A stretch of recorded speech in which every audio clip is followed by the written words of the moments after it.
પ્રાર્થના સંદેશ ન્યૂઝમાં આપનું સ્વાગત છે।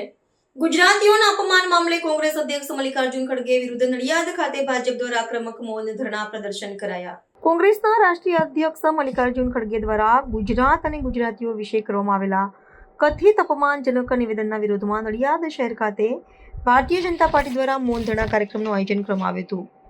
સ્ટેશન રોડ પર મહાનગરપાલિકાના મુખ્ય દરવાજા પાસે યોજાયેલા વિરોધ પ્રદર્શનમાં ભાજપના સંગઠનના હોદ્દેદારો અને મોટી સંખ્યામાં કાર્યકરો જોડાયા હતા। નડિયાદ શહેરના વ્યસ્ત ગણાતા સ્ટેશન રોડ પર બપોરે 3 થી 5 વાગ્યા દરમિયાન યોજાયેલા કાર્યક્રમમાં ભાજપના કાર્યકરોએ એકઠા થઈ મૌન ધારણ કર્યું હતું। કાર્યક્રમ દરમિયાન પ્રદર્શનકારીઓએ બેનરો અને પ્લેકાર્ડ દર્શાવી મલ્લિકાર્જુન ખડગે અને કોંગ્રેસ પક્ષ સામે રોષ ઠાલવ્યો હતો। ભાજપના સ્થાનિક નેતાઓએ આક્ષેપ કર્યો હતો કે કોંગ્રેસના રાષ્ટ્રીય અધ્યક્ષે જાણી જોઈને ગુજરાતની જનતાનું અપમાન કર્યું છે, જે 6.5 કરોડ ગુજરાતીઓ સહન કરી શકશે નહીં। ગુજરાતની અસ્મિતા અને ગરિમાને ઠેસ પહોંચાડનારા નિવેદન સામે લોકશાહી ઢબે વિરોધ નોંધવા માટે આ મૌન ધરણા યોજવામાં આવ્યા હતા।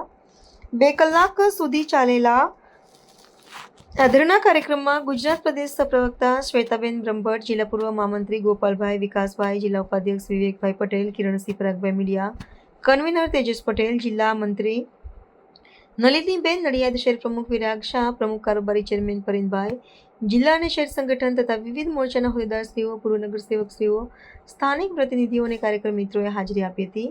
કાર્યક્રમને પગલે મહાનગરપાલિકા ગેટ પાસે લોકોના ટોળા ઉમટ્યા હતા। પ્રાર્થના સંદેશ ન્યૂઝની તમામ લેટેસ્ટ અપડેટ્સ માટે ચેનલને હમણાં જ લાઈક, શેર અને સબસ્ક્રાઇબ કરો।